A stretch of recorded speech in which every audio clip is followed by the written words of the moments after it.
140 करोड़ में कितने लोग मरेंगे और कितने लोग जिंदा रहेंगे जो आपके गारंटी का फायदा उठा सकेंगे, क्योंकि मुझे नहीं लगता 40 करोड़ की आबादी में कुछ लोग बचेंगे। आपने गोलियां चलवाना है किसानों पे और आप गोलियां चलवाए आपने उत्तराखंड के अंदर मुसलमानों पे, अब किसकी बारी आएगी? हर देश का नागरिक ये चाहता है कि भारत विश्व गुरु बने और वो लोग कहते हैं कि हम उसी दिशा में बढ़ रहे हैं, लेकिन शायद ये जो रास्ता जा रहा है ये कंटीला है कि ये जो रास्ता विश्व गुरु की तरफ बढ़ने जा रहा है ये कंटीला है। ये चाहते हैं पूरे भारत में हर राज्य में लेबर बने, ये लेबर बनाना चाहते हैं भारत को, ये लेबर, ये हमारे कृषि प्रधान देश को लेबर प्रधान देश बनाना चाहते हैं। पंजाब का किसान अपनी मांग के लिए सड़कों पर उतरता है तो वो खालिस्तानी, और कहीं अगर कोई नाम किसी मुसलमान का आ जाता है तो वो आतंकवादी, ये पहचान बन जा रहा है कि जो किसान बैठे हैं वो तो असली किसान है ही नहीं, असली किसान तो खेतों में है, ये तो नकली किसान है। आज क्या है, आज कलम पे और कैमरे पे बंदूक का पेरा है। नमस्कार दोस्तों, मैं विक्रम अभी देश की राजधानी दिल्ली में मौजूद हूँ, हमारे साथ हैं मेहताब जी भारती। आज आप क्यों इकट्ठा होना चाह रहे थे? वो आज सबसे बड़ा मुद्दा जो था ये ईवीएम का मुद्दा था।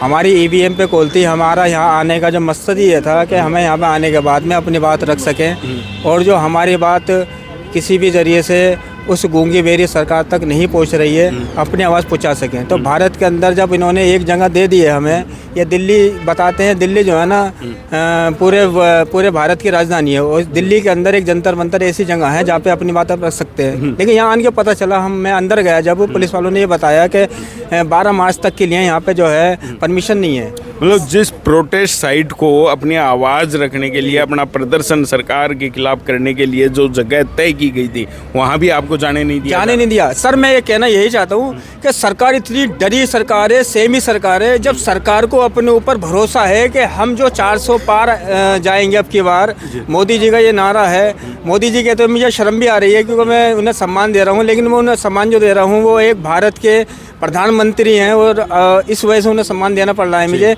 उन्होंने सम्मान का कोई कार्य कोई काम करा नहीं है। उन्होंने हमेशा जो काम करा है वो भाई को भाई से लड़ाने का काम करा है। अब वो ये कहते हैं संसद के अंदर वो चिल्लाते हैं कि मैं जो है संसद के अंदर चिल्ला के वो कितने क्या बोलते हैं कि मैं जो आरक्षण है इसके खिलाफ में हूँ। आपने भी सुना होगा और जनता जितनी भी भारत की है सक्रिय है वो सब सुनता ही। 2014 के बाद में ये कैसे कैसे वायदे उन्होंने करे और क्या क्या वायदे को पूरा करा, उनके एक भी वायदा पूरा नहीं हुआ। तो इसके खिलाफ क्या हमारा हक नहीं बनता है कि अपनी आवाज़ उठाने का, अपनी आवाज़ पहुँचाने का? आज क्या है, आज कलम पे और कैमरे पे बंदूक का पेरा है। प्रशासन का, शासन का हमारी समझ में नहीं आता। अगर इनके खिलाफ कोई बात होती है, जैसे कोई भी मुद्दा होता है तो ये जो है ना बिल पारित करा के उसी के खिलाफ ही और जो है ना वो उसे आसानी के साथ जो है ना लोकसभा के अंदर पारित करा लेते हैं। लेकिन ये समझ में नहीं आती कि लोकसभा जो बनी है वो किसके लिए बनी है। अब लोकसभा तो लोगों की है ना जनाब, लोकसभा के अंदर जो आप जो है सांसदों को जो है ना बहिष्कार कर देते, अंदर जो आपके तोते बैठे हुए हैं, आपके लोग बैठे हुए हैं, वो आप आसानी के साथ बिल पास कर लेते हैं और बाहर हमें आंदोलन भी करने नहीं देते, बाहर हमारी आवाज़ भी उठाने नहीं देते। और आज कितने सारे किसान हैं उनको पर आपने जो है ना किस तरीके से लाठीचार्ज कराई है। यहाँ तक कि आपने उसे यूक्रेन और रशिया का कहा यह जा रहा है कि जो किसान बैठे हैं वो तो असली किसान है ही नहीं, असली किसान तो खेतों में है, ये तो नकली किसान है। सर हर बार यही होता है, अगर किसान अपनी बात को लेके आए, अपनी डिमांड लेके आए, उनके कोई गलत डिमांड नहीं है। वो ये चाहते हैं कि एमएसपी पे जो है ना गारंटी कानून बनना चाहिए, उनके कोई गलत डिमांड नहीं है। वो ये चाहते हैं मनरेगा के अंदर 700 रुपये दिहाड़ी तय होना चाहिए, उनके कोई गलत मांग नहीं है। वो गरीब जनता के लिए जो है ना रोड पर उतरे हुए और हम उनका पूरा जो है ना समर्थन करते हैं। और हम ये चाहते हैं कि 12 डिमांड मोदी सरकार को पूरी करनी चाहिए। अगर मोदी सरकार 12 डिमांड पूरी नहीं कर सकती है तो किस काम की ये सरकार है, किस काम की ये शासन किस काम का है? ये कहते आज पूरे बड़े में हमारा डंका बज रहा है, क्या यही डंका बज रहा है? आज किसानों की जो है ना भेजे में गोलियां पार हो रही है, यही डंका बज रहा है? अगर आपका यही डंका है और आपका यही यशस्वी प्रधानमंत्री हैं तो आप माफ़ करिए, हमें ऐसा प्रधानमंत्री नहीं चाहिए। हमें वो प्रधानमंत्री चाहिए जो जनता के हित में और दावों के साथ जनता के लिए कार्य करने वाला हो, जनता के लिए काम करने वाला हो। सवाल ये आपसे मेहताब जी रहेगा कि जो चुनाव नज़दीक आता है तभी किसानों को अपनी एमएसपी गारंटी खरीद का जो कानून है वो क्यों याद आता है? जैसे ही अब 2024 लोकसभा का जो चुनाव नज़दीक आ गया तब आपको क्यों याद आया कि ईवीएम के ऊपर हमें आंदोलन करना चाहिए? विक्रम जी देखो ऐसा है, इलेक्शन तो भारत के अंदर होते रहते हैं, चुनाव तो भारत के अंदर होते रहते हैं। आपको अगर याद हो, अगर याद नहीं हो तो मैं याद दिलाना चाहता हूँ कि मोदी जी ने संसद के अंदर खुद कहा था, पता नहीं मेरी कहाँ तपस्या में कमी रह गई है, ठीक है ना, आपके सामने वो सारी बातें थी। अब से 3 साल पहले की 3 साल पहले की बात थी, लेकिन आज जो है ना उन पे एक भी जो है ना उनके डिमांड पे संज्ञान नहीं लिया गया। तो किसान परेशान है। अब किसान जाएंगे कहाँ जाएंगे? किसान अगर अपनी मांग को नहीं उठाएंगे, अपने आवाज़ को नहीं उठाएंगे, तो आप क्या करेंगे? आप वही हाल करेंगे। आपने भारत का में जो बिहार राज्य देखा है, वहाँ पे एक भी जो है किसानों को MSP गारंटी नहीं है। और वहाँ पे किसान जो है ना दूसरे राज्य जाते हैं अपना जो है ना अनाज बेचने के लिए, पंजाब जाते हैं। क्यों जाते हैं? क्योंकि वहाँ पे जो है ना पूरा उन्होंने लेबर जो है ना कल्चर बना दिया है किसानों का, और यही चाहते हैं पूरे भारत में हर राज्य में लेबर बने। ये लेबर बनाना चाहते हैं भारत को, ये हमारे कृषि प्रधान देश को लेबर प्रधान देश बनाना चाहते हैं। और भारत के 131 जो सांसद हैं, मेरा सबसे ज़्यादा गुस्सा उन पे है जो पिछली जाति से आते हैं। वो गए तो आरक्षण से हैं, लेकिन आज जो है जनता की बात नहीं करते। तो मैं उनसे ये चाहूँगा, संघीय जो सांसद हैं उनसे मैं ये चाहूँगा, 131 सांसद हैं, वो बाबा साहब के जो बनाए हुए संविधान है, जिसके ऊपर शपथ लेके आप जो है उच्च पदों पे बैठे हैं और जिसके ज़रिए आप इलेक्शन जीत के आए हैं, आज आपने उन लोगों को इग्नोर कर दिया है। पिछड़ों को, दलितों को, आदिवासियों को इग्नोर कर दिया है। आज उनकी ज़मीनें कब्जाई जा रही हैं, आपकी ज़ुबान पे चुप्पी है। आज उन्हें प्रताड़ित करा जा रहा है, आपकी ज़ुबान पे चुप्पी है। आज आपने देखा होगा, अभी कुछ दिन की बात है कि पिछड़े समाज की जो है बारात निकल रही थी किसी गांव से, तो वहाँ के दूसरे लोगों ने कहा अगर बारात यहाँ से निकलेगी तो हम खून बहा देंगे, यहाँ से बारात निकलने नहीं देंगे। ये कौन सा भारत है? ये कौन सा देश है? मैं ये समझाना और समझना भी चाहता हूँ। मोदी जी, आप कहते हैं कि ये भाईचारा का संदेश देने से नहीं बनेगा, भाईचारा का संदेश करने से बनेगा। आज 100 भारत के कल 100 जो अधिकारी हैं, पुलिस अधिकारी है, उन्होंने आपने शायद सुना भी होगा, मेमोरेंडम दिया है मोदी जी को। मोदी जी, भाईचारा बिगड़ रहा है, जातिवाद जो है ना ज़्यादा फैल रहा है, इसके लिए कुछ कराओ और इसके लिए आगे आओ। इसके लिए आपका बयान आना ज़रूरी है। लेकिन अभी तक मोदी जी की चुप्पी है, मोदी जी का कुछ बयान आया नहीं है।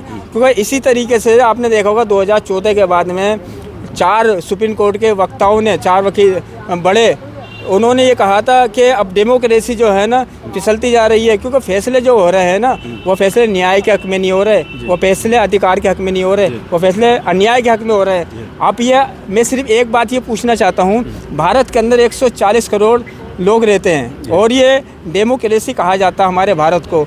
और इस डेमोक्रेसी के अंदर जब हम अपनी बात नहीं रख सकते, अपनी बात नहीं कह सकते, तो बताओ हम कैसे इस देश के अंदर सांस ले सकते हैं?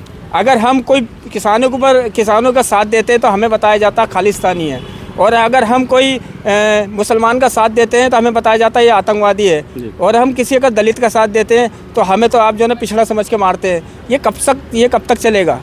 अगर ये अभी नहीं रुका तो आने वाले टाइम में और बढ़ेगा। ये तकड़ी बात हो गई। और मेहताब जी, जिस तरीके से आपने कहा है, एक सामाजिक कार्यकर्ता हैं, कि आज पहचान ये बन गई है कि जब पंजाब का किसान अपनी मांग के लिए सड़कों पर उतरता है तो वो खालिस्तानी, और कहीं अगर कोई नाम किसी मुसलमान का आ जाता है तो वो आतंकवादी। ये पहचान बन गई है। जातिगत भेदभाव होता है, जबकि समानता की बात की जाती है। एक तरफ बीजेपी के लोग, प्रधानमंत्री नरेंद्र मोदी और पूरे हर देश का नागरिक ये चाहता है कि भारत विश्व गुरु बने, और वो लोग कहते हैं कि हम उसी दिशा में बढ़ रहे हैं। लेकिन शायद ये जो रास्ता जा रहा है ये कंटीला है। जिस तरीके से जो हरकतें देश भर के लोगों में के साथ हो रही हैं, इस तरीके से देखा जा सकता है कि ये जो रास्ता विश्व गुरु की तरफ बढ़ने जा रहा है ये कंटीला है, ये कांटे हैं। सर, इसको बढ़ाने के लिए क्या चाहिए होता है? हमें देश को बढ़ाने के लिए हमें एजुकेशन चाहिए होती है। देश को बढ़ाने के लिए हमें नौजवान चाहिए होते हैं कि नौजवान सरहद पे जो ना रक्षा करते हैं, और नौजवान ऑफिसों में जो ना बैठते हैं, अपना योगदान देते हैं। आज आपने नौजवानों को कहाँ लाके छोड़ दिया। अभी एक युवा उत्तर प्रदेश के अंदर, उसने अपनी डिग्री में आग लगाई, बड़े रोने और डूब मरने का मुकाम है। उस युवा की गलती क्या थी? उस युवा ये कह रहा है, उन्होंने अपना लेटर में लिख के ये दिया है कि मैंने जो है ना इतनी जो पढ़ाई करी है और मैंने जो इतनी डिग्री हासिल करी है, आज मेरे लिए एक नौकरी नहीं है, तो मैं क्या करूँगा जीवन जी के। तो मोदी जी, ये संदेश बहुत ऊँचा, बहुत बड़ा संदेश है।